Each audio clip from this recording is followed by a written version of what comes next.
믿음은 무엇이 아니고 무엇이다. 가로가 있죠. 가로를 통해서 조금 우리가 관심을 집중하고 오늘 말씀을 끝까지 집중하는 그런 은혜가 있기를 원합니다. 제가 오늘 말씀을 준비하면서 사진 한 장 이렇게 준비했습니다. 이 사진을 먼저 보고 시작하겠습니다. 네, 이 사진입니다. 귀여운 북극곰이 잠을 자고 있죠.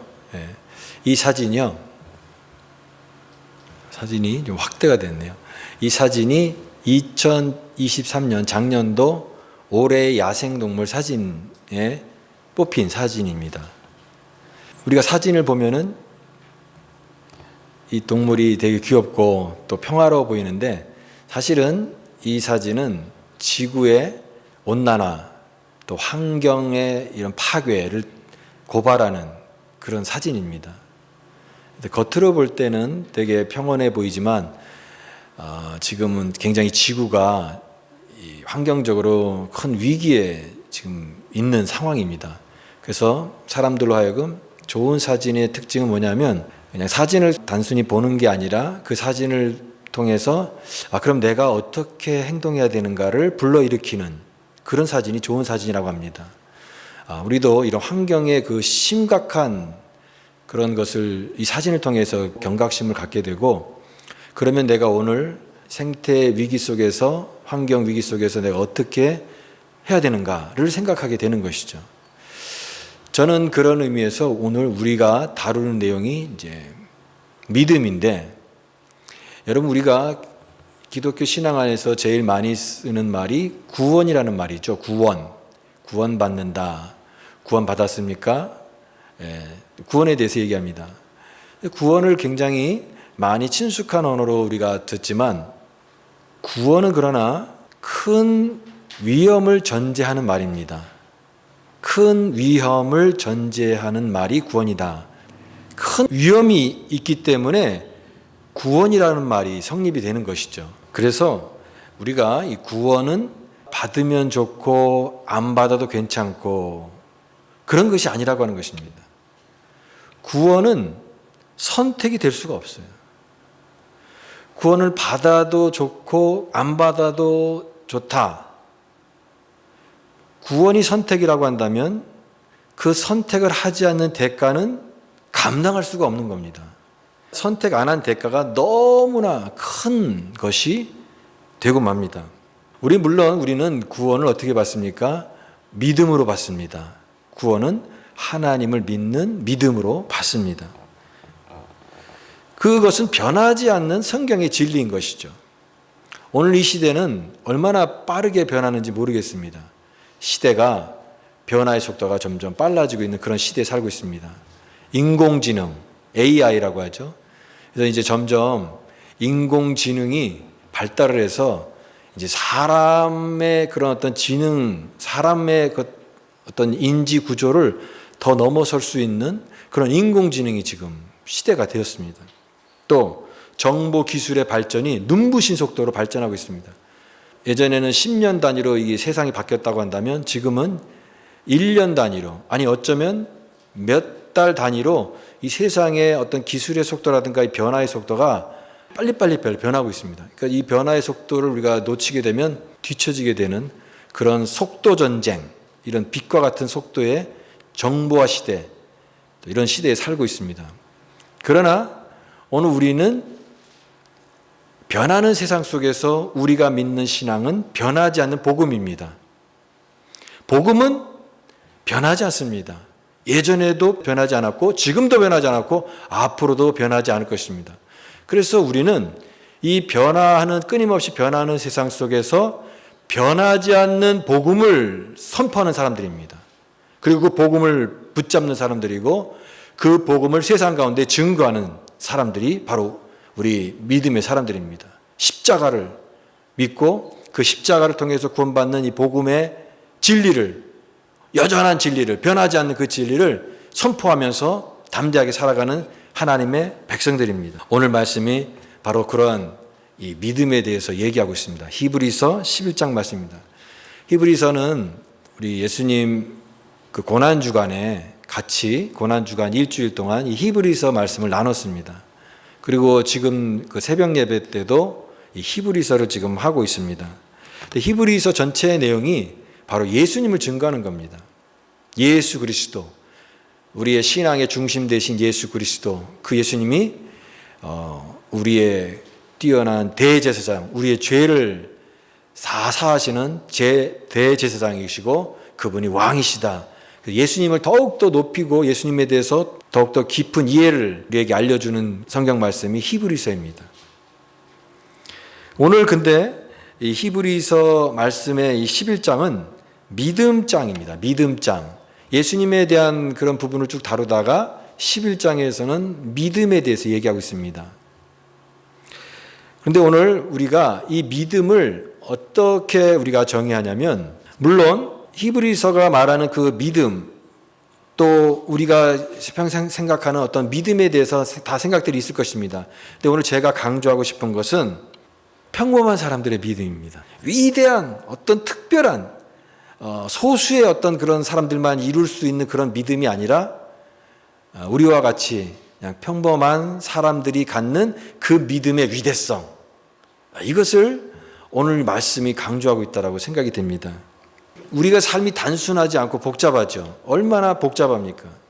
생각할 것도 많고 현대사회는 점점 복잡한 사회 구조를 갖고 있습니다. 인간관계도 복잡합니다.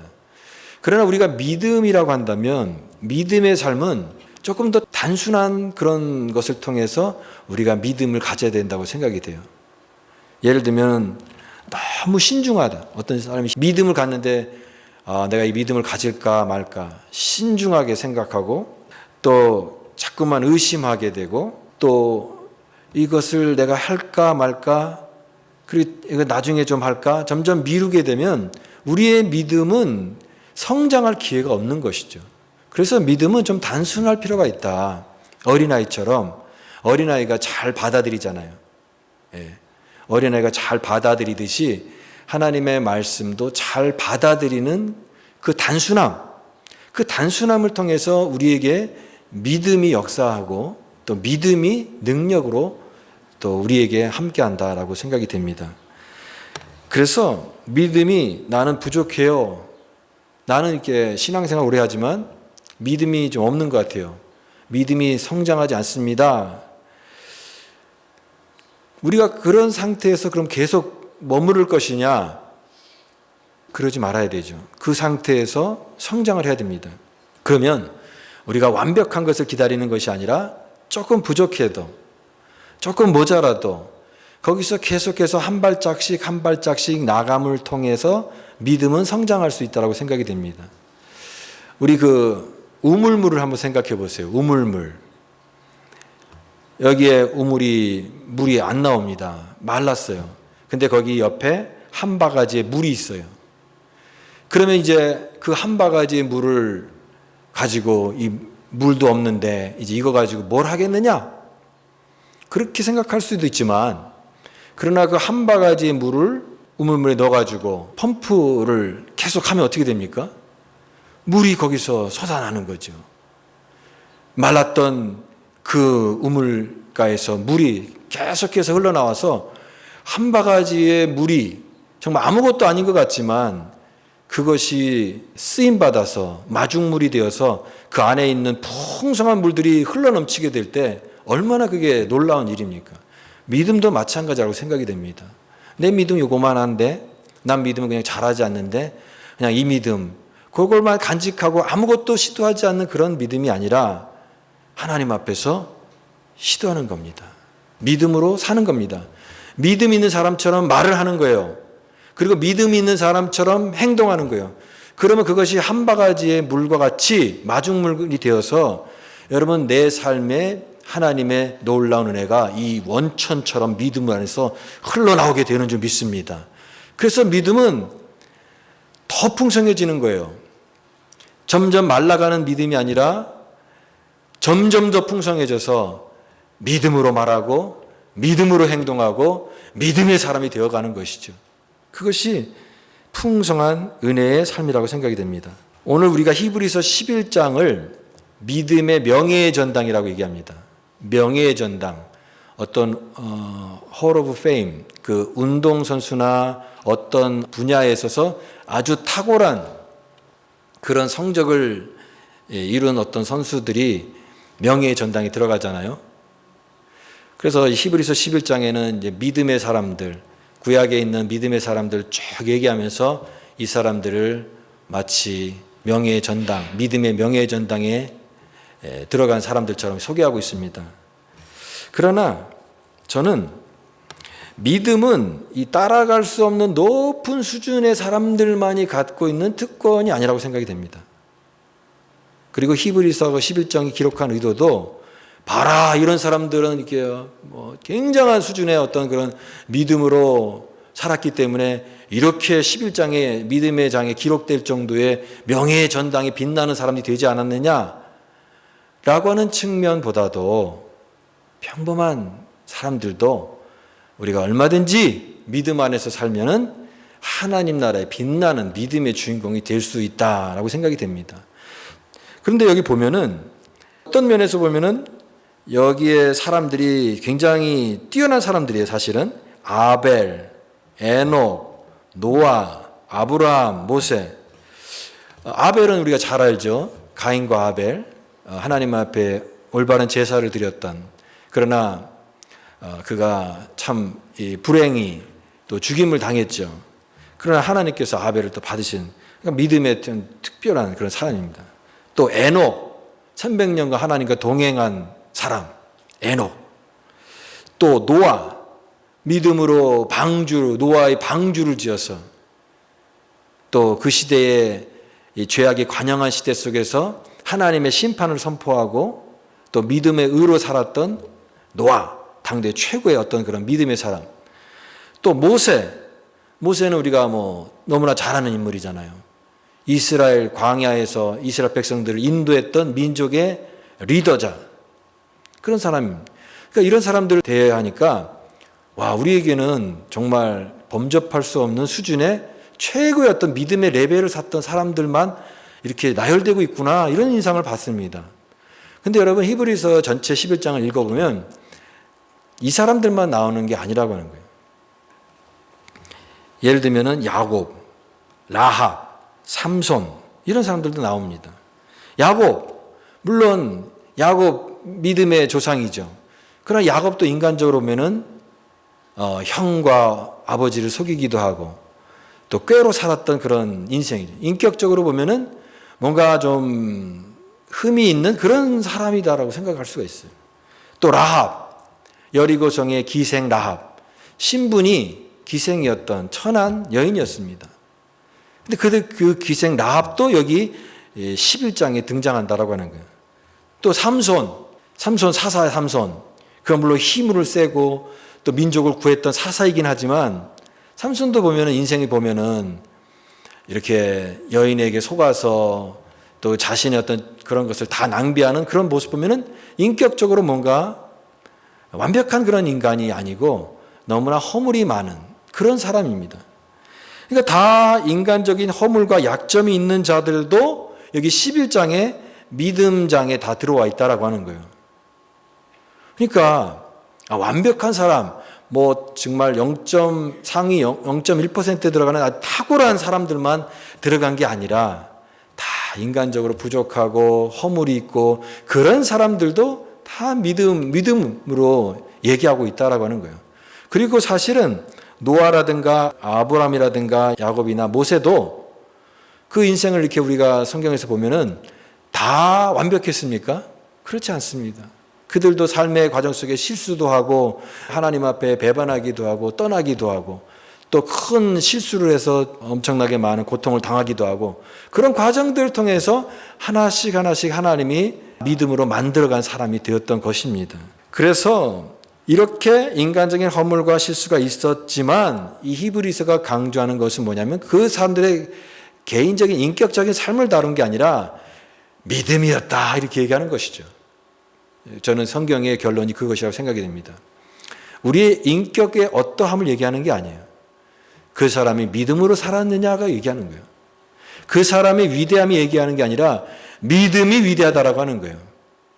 왜 이 사람들이 여기에 나왔느냐? 그 사람의 인격된 훌륭함, 어떤 그런 뛰어남, 이걸 강조하기 위한 것이 아니라 부족하지만 허물이 있지만 그럼에도 불구하고 그들의 삶을 보면 믿음이었다. 그래서 훌륭하다. 그래서 위대한 사람들이다. 이렇게 평가하고 있는 것입니다.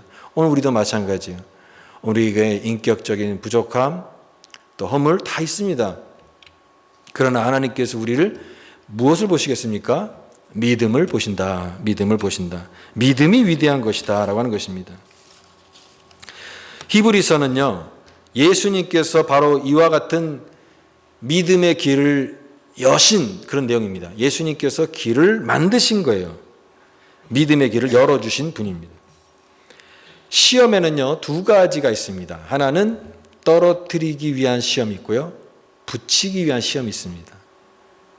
떨어뜨리기 위한 시험은 그런 시험이 있을 수가 있죠. 아주 문제도 까다롭게 해서 기준도 굉장히 높이게 해서 거의 다 웬만하면 다 떨어뜨릴 정도로 어렵게 특별한 사람만 까다로운 기준, 통과 기준을 만들어서 그런 시험을 만들 수가 있는 것입니다. 그 전까지는 그런 시험이었어요. 유대인들만 통과한다. 할례 받은 사람만 된다. 구약의 율법 잘 지킨 사람만 통과할 수 있다. 어떤 의미에서는 가지치기죠. 가지치기. 기준에 안 되는 가지는 자꾸 잘라버리는 거죠. 그 기준에만 맞는 사람들만 다 추려서 통과될 수 있게끔 하는 엄격한 기준이었어요. 떨어뜨리는 것이죠. 그러나 예수님의 복음은 그것이 아닙니다. 예수님의 복음은 떨어뜨리는 시험이 아니라 붙여주는 겁니다. 붙여주는 거예요.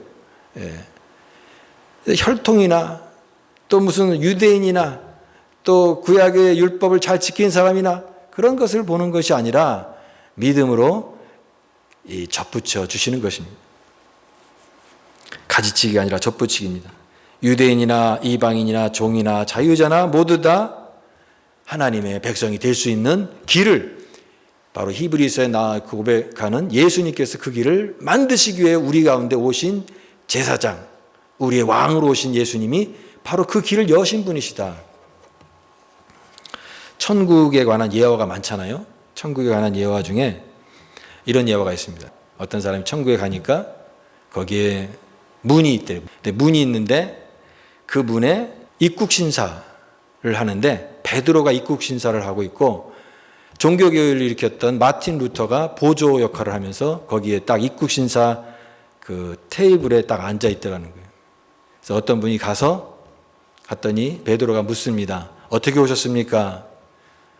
제가 여기 들어가려고 왔습니다. 그랬더니 그러면 이 땅 가운데 살아가는 동안 무엇을 했습니까? 제가 한국에 있는 강남에 있는 큰 대형교회에서 장로였습니다. 20년 동안 장로로 사역을 했습니다. 그랬더니 베드로가 그러더래요. 죄송하지만 그거 가지고 여기 들어갈 수 없습니다. 그러더래요. 그래요? 당황해가지고 제가 사실은 어려운 교회도 많이 돕고 헌금도 많이 하고 또 어려운 사람 불우이웃도 굉장히 돕고 선행도 굉장히 많이 했는데요. 훌륭한 삶을 사셨네요. 그러나 그거 가지고 여기 들어갈 수 없습니다. 그러더래요. 이제 이분이 굉장히 당황스러워가지고 이거 어떻게 하나 이거 막 쩔쩔매고 궁리하다가 아니 베드로 선생님 사도님 그래도 제가 예수 믿지 않았습니까? 예수 믿지 않았습니까? 그랬더니 베드로 얼굴이 환해지더래요. 예수 믿는다고요?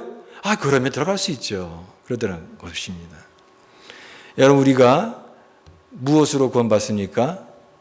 내가 무슨 뭔가 어떤 직책을 가지고 있고 내가 이 세상에서 무슨 착한 일을 하고 선행을 하고 어떤 업적을 쌓고 그런 것으로 하나님 나라에 들어가는 것이 아니라 믿음.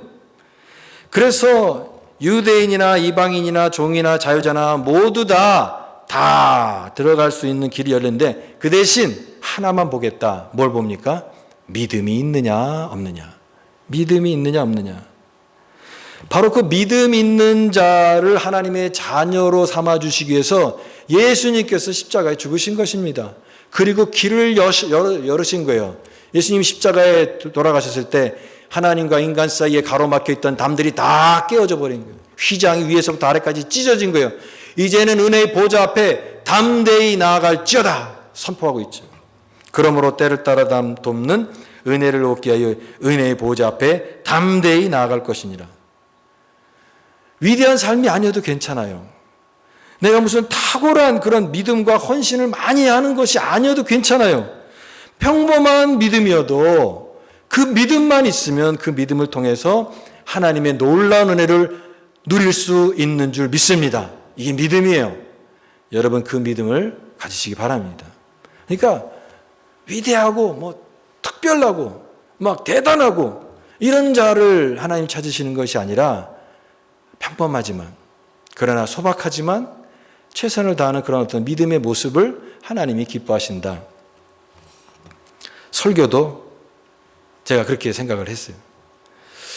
무슨 탁월한 시대를 움직이는 뭐 대단한 설교, 그런 설교자가 되려고 하는 생각보다는 좀 그런 마음을 좀 내려놓는 것도 필요하다는 생각이 들어요. 예전에 LA에 있던 어떤 목사님은 개척 초기부터 자기가 설교를 준비할 때 어떤 마음으로 했냐면 이것을 설교집으로 만들려고 생각하면서 설교를 준비한 거예요. 몇 시간 동안. 그래서 설교를 막 열 몇 장을 써가지고 그걸 준비해서 설교를 하는데 이상하게도 설교가 1시간을 해도 설교가 안 끝나더래요. 계속 설교하게 되고 1시간을 했는데 설교가 안 끝나는 거예요. 그러니까 나중에는 이 목사님이 탈진해가지고 쓰러졌습니다. 무슨 대단한 그런 어떤 설교집으로 뭐 세상의 뭐 명설교가 되려고 그렇게 설교하는 것도 물론 그런 것도 굉장히 귀하지만 그러나 마치 그냥 한 끼 밥을 따뜻한 밥을 먹이는 마음으로 이렇게 준비하는 그런 설교를 통해서도 하나님께서 역사하시면 좋겠다 생각이 됩니다. 그냥 많은 것을 바라지 않아요. 여러분 모두가 다 뭐 주일날마다 은혜 받고 성령 충만하고 그러면 좋겠지만 그거 다 욕심일 수도 있어요. 그러나 마른 막대기 같은 저를 통해서 전해지는 하나님의 말씀을 통해서 여러분 중에 한 명이라도 한 영혼이라도 어젯밤에 참 마음이 힘들고 무거웠는데 오늘 말씀을 통하여서 내가 조금 위로를 얻었다. 하나님의 은혜를 내가 조금 누렸다고 하면 너무나 기쁠 것 같고 그게 보람이 되고 소망이 되고 기쁨이 될 것 같습니다. 하나님은 이렇게 우리가 거창한 것, 뭔가 위대한 것 이런 것도 물론 우리가 사모해야 되겠지만 그러나 아주 평범하고 일상적인 삶 속에서 우리가 갖는 이 믿음을 가장 귀하게 보시고 하나님께서 그 믿음을 통하여 은혜의 보좌 앞에 담대히 나가게 하시는 능력을 우리에게 주시는 것입니다. 여러분 그런 믿음을 가지시기 바랍니다. 믿음은 그런 의미에서 선택이 아닙니다. 믿음은 필수입니다. 필수. 여러분 나에게 믿음이 있습니까? 여러분에게 믿음이 있으면 그 믿음을 굉장히 감사하게 여기시기 바랍니다. 내가 믿음이 있다라고 하는 것이 얼마나 귀한 것인지. 신앙생활 할 때도요. 다른 것에 집중하지 마시고 믿음에 집중하시기 바랍니다. 오늘 우리가 예배 드리는 것도 성도와 교제를 나누는 것도 또 교회 생활의 모든 것도 나의 믿음을 더 강하게 하고 내 믿음을 더욱더 굳건히 세우기 위해서 하는 것입니다. 믿음을 생명처럼 소중히 여기시고 믿음이 전부다 이렇게 여기시면서 나의 믿음을 꼭 간직하시는 우리 모두가 되실 수 있기를 바랍니다. 여러분에게 믿음은 선택입니까? 필수입니까? 필수. 예. 믿음이 없이는 기쁘시게 못하나니 하나님께 나아가는 자는 반드시 그가 계신 것과 또한 그가 자기를 찾는 자들에게 상 주시는 이심을 믿어야 할지니라. 첫 번째로 하나님이 살아계신 하나님이 계시다는 것을 믿는 믿음입니다. 그리고 두 번째는 그가 자기를 찾는 자들에게 상 주시는 이심을 믿어야 할지니라. 무슨 말입니까? 하나님이 우리에게 관심을 가지시고 하나님 찾는 자에게 보답을 주시는 분이라고 하는 것입니다. 하나님이 상을 주신다. 하나님 무슨 상을 주실까? 그 상은요, 하나님 자신입니다. 여러분, 그리스도인이 가장 누릴 수 있는 최고의 상급이 뭐냐면 하나님 그 자신입니다. 하나님 자신이 우리에게 가장 큰 상급이에요. 하박국이 고백했던 것처럼 내가 다른 것 없어도 나는 여호와로 인하여 기뻐하리로다. 하나님 한 분만을 붙잡는 그 신앙, 그 기쁨, 그 만족, 그 감격과 은혜를 우리가 믿을 때 이와 같은 은혜를 분명히 주시는 것입니다. 여러분, 이제는 무엇을 말하든지 믿음으로 하십시오. 무엇을 행동하든지 믿음으로 말하십시오. 믿음이냐 아니냐를 구분하십시오. 믿음과 아닌 것과의 차이는 영원한 것을 구분하는 차이가 되는 것입니다. 믿음은 선택이 아닙니다. 믿음은 필수입니다. 하나님, 내가 정말 필수인 것처럼 그렇게 내 우선순위를 믿음을 두고 살겠습니다. 믿음만이 내가 전부인 것처럼 그렇게 살아가겠습니다. 오늘 그런 믿음의 고백으로 하나님 앞에 살아가는 우리 모두가 되어서 우리 믿음의 공동체가 되고 믿음의 가정이 되고 믿는 신실한 하나님의 성도로 능력 있게 사는 우리 모두가 되실 수 있기를 간절히 축원합니다.